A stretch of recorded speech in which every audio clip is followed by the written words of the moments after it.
they should be more prepared against Skambalow now. Like that previous match here, that best of 3 winners finals, that has to be the wake-up call for them in this tournament.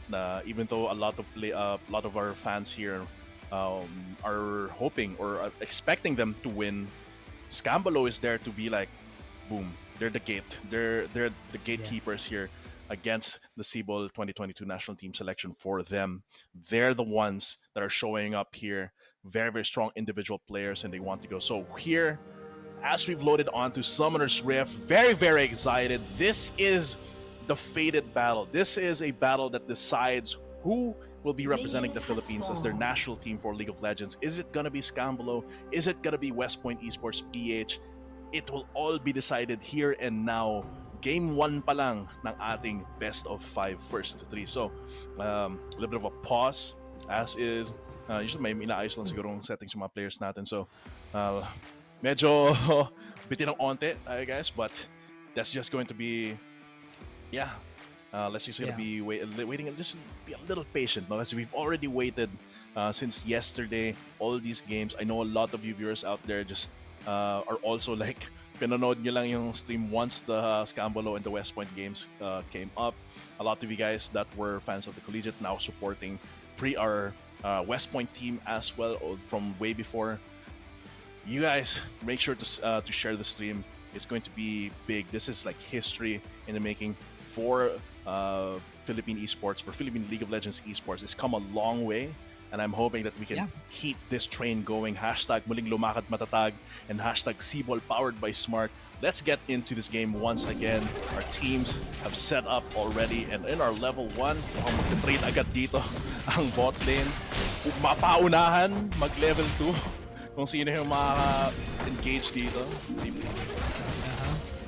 I like na very volatile.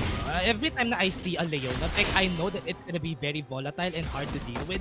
Kasi it's gonna be, kumbaga, a 50-50 every time they try to go in. Yes, Crescio would survive, but most of the time, especially in the later parts of the game, kailangan lang talaga nila yung CC ni Crescio dito. So at least, as long as the early game is still here, it's gonna be easier for Crescio to at least synergize with his team well. And coming up here as well, Azra. Good thing for Skambalow that a lot of their lanes are pretty self-sufficient. No? Azra most likely just wants to power farm until he reaches his power spikes here. Meanwhile, Revelate as well can go for the ganks here. He does have some CC in his hand, especially if he combines his power with Parzival. Might see a few ganks here and there, but it's mostly going to be opportunistic ganks while he's waiting to get his ulti so he can get those resets going. But here, for now, not too much action, not too many big moves from either of our teams. Yeah, we're not gonna be seeing any of these actions from both of our teams. Probably gonna be this a bit reserved pa yung gagawin ng both of our sides here.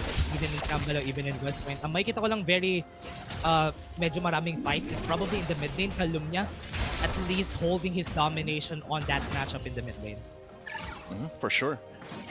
But once again, Sean Maker probably does not want to engage in that, especially since Teleport going up against Ignite, you're pretty much going to lose every all-in if you engage with it. So it's better for Sean Maker here to just try and constantly shove the wave, force Calumnia to use his Playful Tracer to clear the wave, instead of going onto him, and then go for the roam with his Destiny.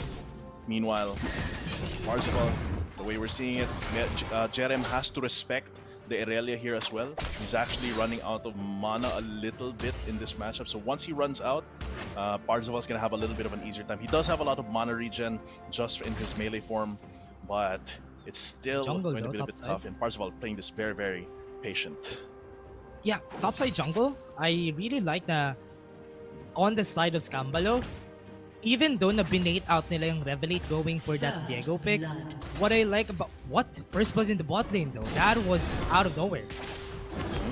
Oh, so most likely, most likely it's just Zenith Blade into Trap, and Zenith Blade into Shield of Daybreak into Trap, into headshots, and even with the Unbreakable, I think that should be enough to take out Ayman here. Yeah, and again, slowly going for it. West Point Esports, this is a part of their comfort zone, getting the early game in their advantage and waiting for a chance to come back from this game. Kind of excited to see on how they're going to turn things around against maybe a revenge match I mean, this is exactly the revenge match that they want.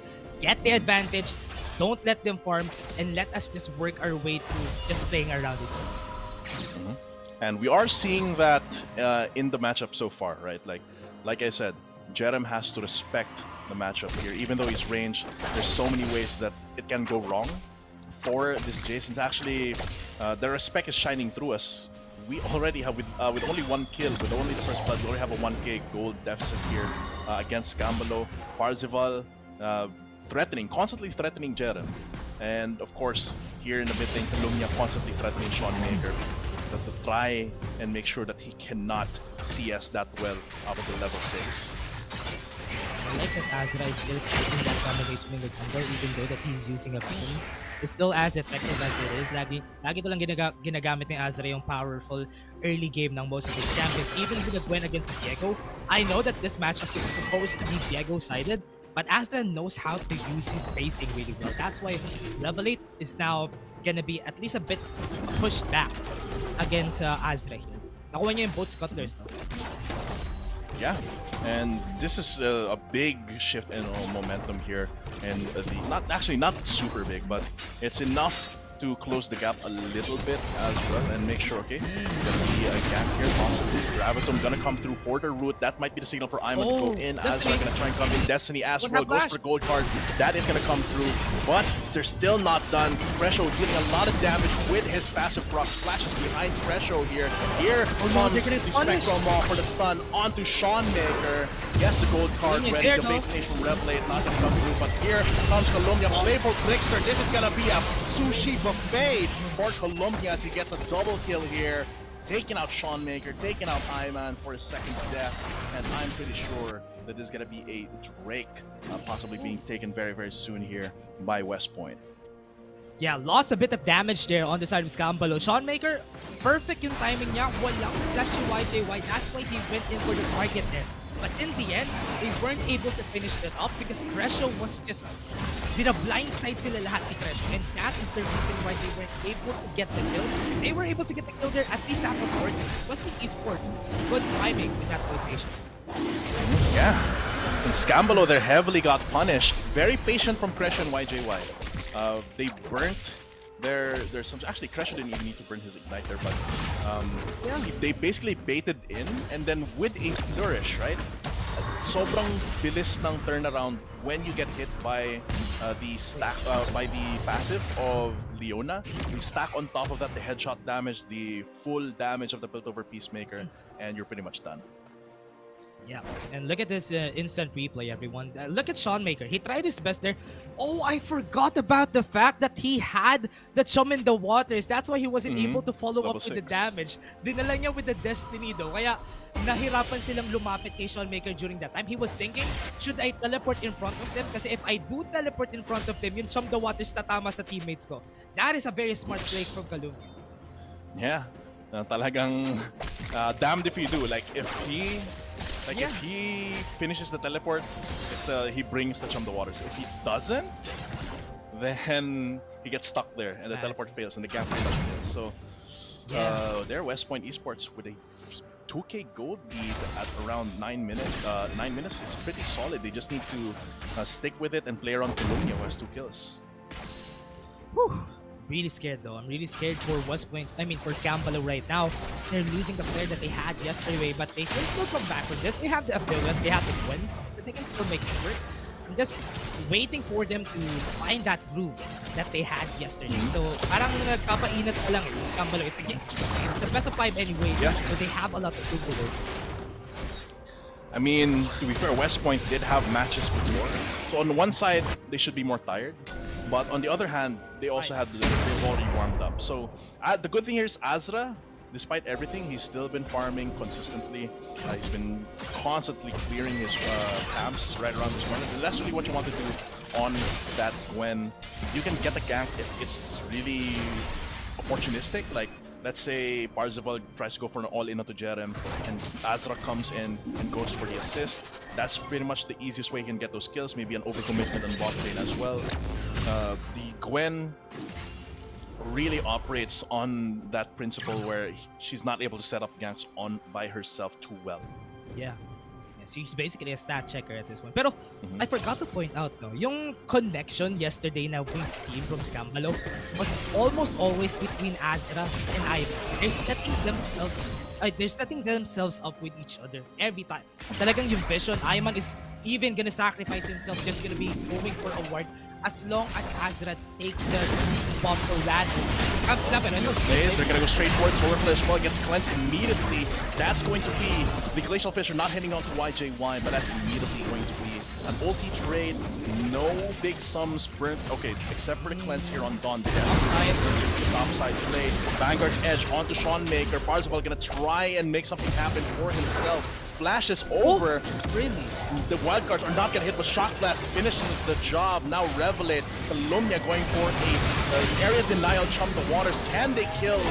Can they finish off the kill though against Revelate? Oh no! And Revelate gets the is able to get the reset, heals himself back up, and now YJY and Crash are able to get the double kill onto bot lane while all of that was happening. More kills onto this Caitlyn so far, and very much accelerated this Aphelios, feeling the pain, and definitely Ayman at 0-3-0 is going to get delayed in terms of his utility items. I like it.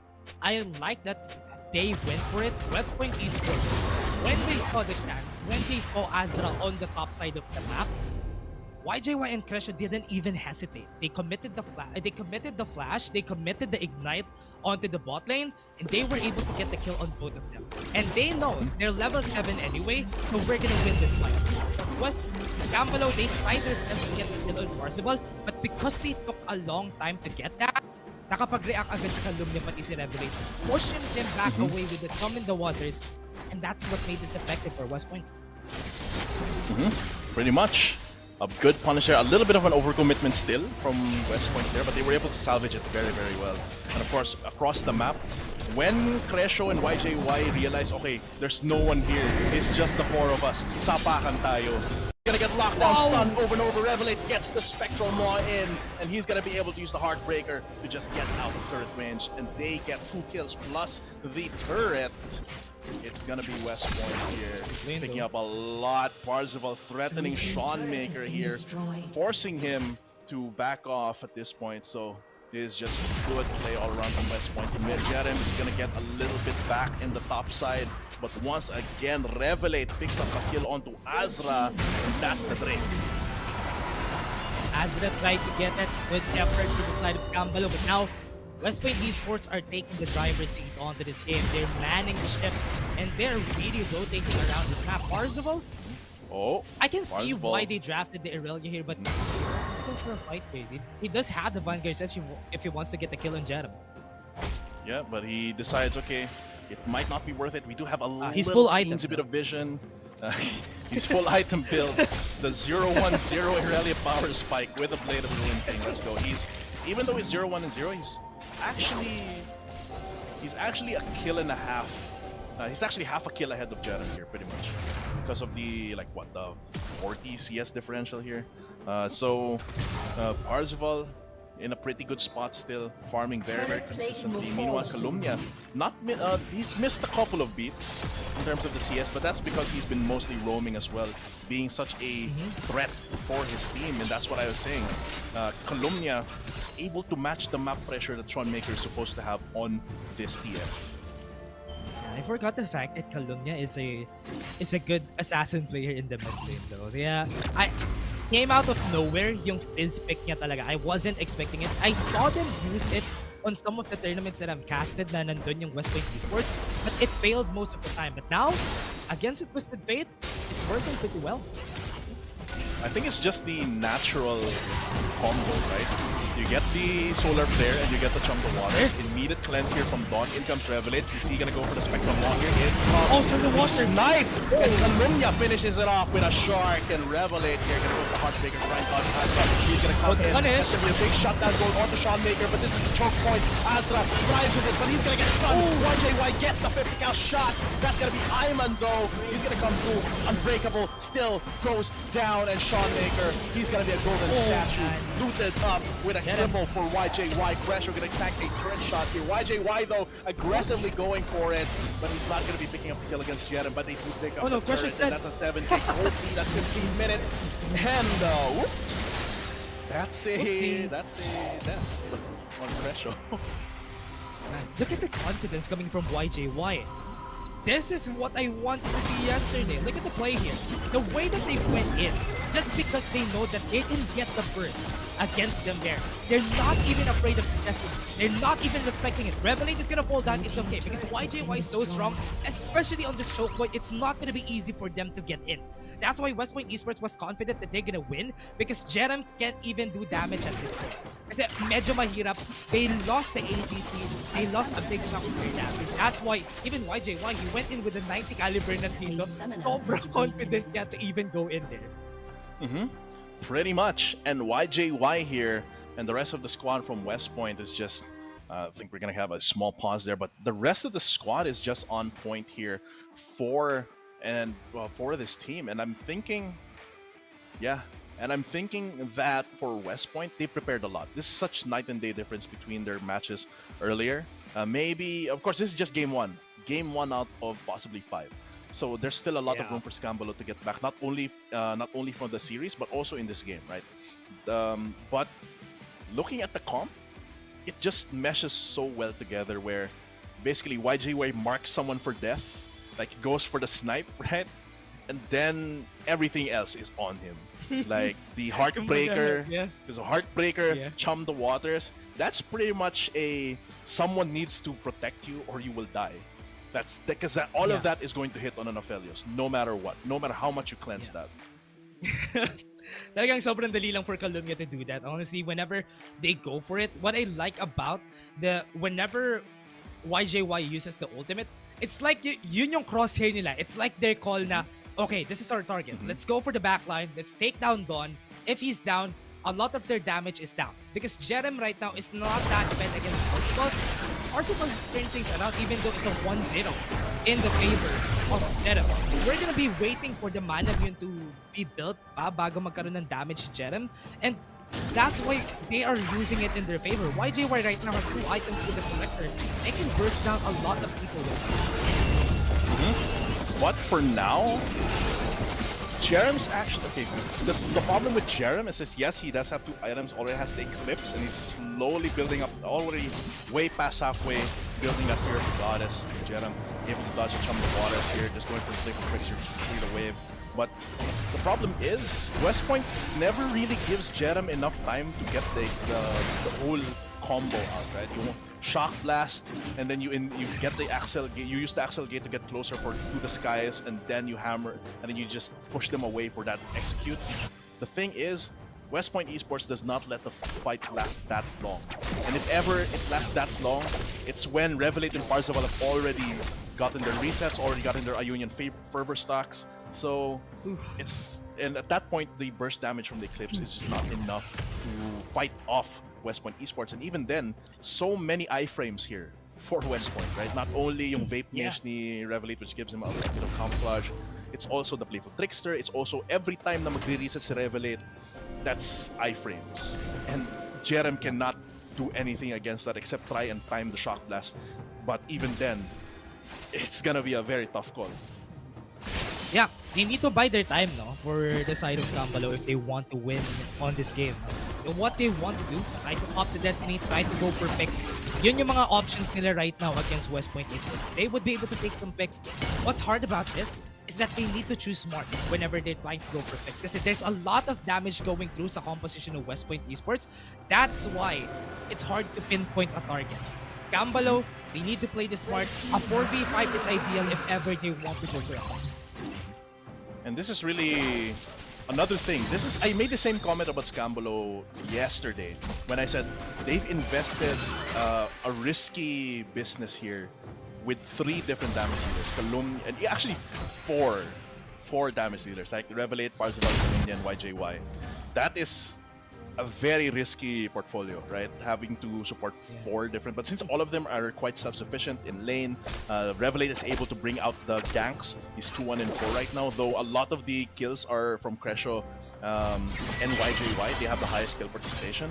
It's that, yeah, it's hard to pinpoint the target anymore.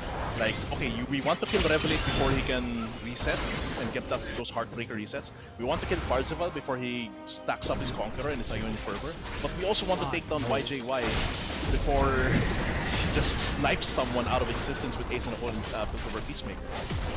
Yeah, especially with this composition, it works pretty well for West Point Esports na makapag-play around with this composition. Kasi with YJY being first, that's why it's okay to use the collector on his hand. And Herald on the top lane, taking down the tower, putting more pressure on Skambalow. Kasi the next objective that's gonna come out in 20 minutes on the clock, Baron is gonna come in, and at this point, West Point Esports can take that down pretty easily.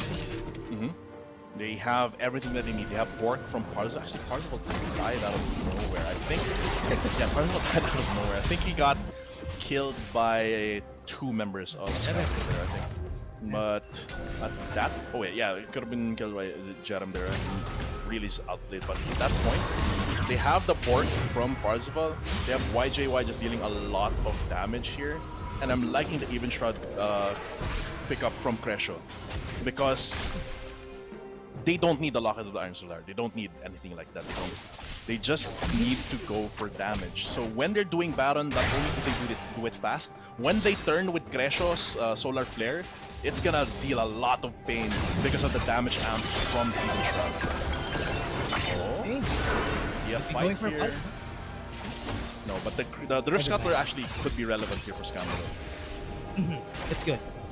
Kasi, because of that Rift Herald, Rift Scuttler take, it's gonna be good for West Point Esports. It's gonna be hard for West Point Esports to take this objective because they have the vision here. Kind of scared at this point. Look at this Parzival. Still falling on Jerem right here. There we go. Jerem's actually able to duel Parzival here, unless Parzival gets a juicy flawless duet and is able to preemptively build those Conqueror and Ionian Fervor stacks. But here, look at that.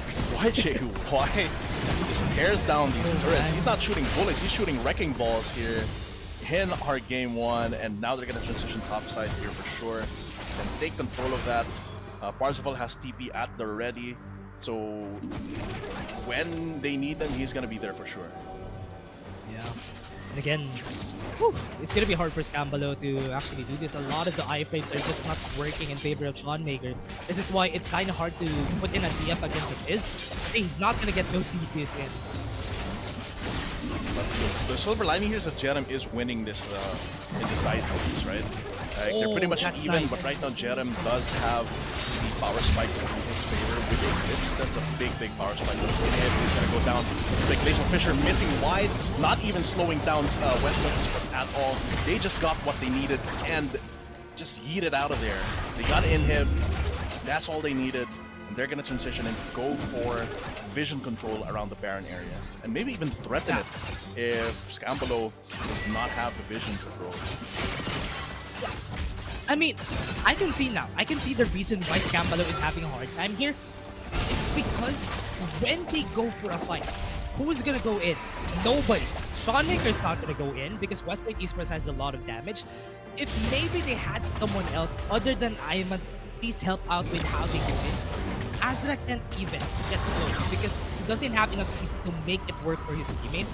That's why they're having the same problem that West Point Esports had yesterday. Because, di ba, si YJY hindi siya makapag-constant DPS because there's no one frontlining for them. And that's also why Skambalow is having a hard time. And Ayman as well, if he goes into engage, that means there's no one to peel for Dawn. So it's just very tough all around. Soon it's gonna be 8k. They're maintaining the 8k deficit. Look at that, the traps are so good here. Pretty much means Skambalow has to sacrifice 30% of Ayman, like 40% of Ayman's HP, unless they take the long way. Right? He's gonna take the objective bounty though. Looking for that angle. Looking for it. Get the bounty, but this is gonna be soul for West Point Esports. And this is gonna be big here as they go for the Ace of Hole. Here comes the Vanguard's Edge. Solar Flare hits onto Azra. They are able to dodge out a lot of that. Chum the Water is gonna hit onto Dawn. big damage. Gets finished off by Cosmo. Now pressure goes to the Death Blade on to the members of Sean Maker. And that's going to be them jumping onto Jerem. Now flash over with Excel again for the speed boost. Can they finish the chase? No. They decide it's not worth it. Just go straight towards Baron. They've already gotten what they needed. 2 kills. They've got the soul. Now they're going to get the Baron here. Skambalow has to deal with the wave top side unless they want destroyed Nexus turrets. And hostage. No! Kept hostage. I'm no. He's just accepting. No way. Oh no. The minions are gonna kill him. That's. I'm so man. sorry, Iman. That is just. That's uncalled for. They took him you know? hostage. They held him hostage. Yeah, that is just. And now that's Parzival, unfortunate, without missing a beat, teleports spot. Parang tinuro niya si Jerem, ikaw yung sunod. What a good, smart instant replay, pare. It's just a torture right here for Iman at this point. Pero ngayon, I think it's a go next for Capcom. I must just take it. They need to think about the next game. Yeah. They're pretty much, that's probably what they're doing. They're like allocating all of their brain power. Okay, ano yung gagawin natin next game? Kasi first game medyo maasim. Medyo maasim. So what's our play for next game, right? That's what Skambalow's thinking for right now. This defending here, I think it's mostly just dramatic. But I think right now they're already thinking of what to do for our game to win this best of 8. This is a best of 5. And the momentum is still there for West Point, but this leaves a lot of room for Skambalow to adjust. And it's gonna be the last team fight for sure. Threshold pointing towards Exhaust on Columbia, but here comes the rest of the party for West Point Esports. What is a They might make a mistake. The big stunts here, but dodges, jump the water for Puzzle into the Vanguard's edge here. Can he go for the dances here? That just goes straight for the Nexus. They don't want to play no more. And that's gonna be West Point taking away game 1. During that last part, it looked really shaky, right? Kaya, pumunta na lang sila doon sa end na lang natin, baka magkamali pa tayo dito and give a very big throw to Skambalow. That's why they went the safe route, they ended the game. Pero still, West Point Esports played that well.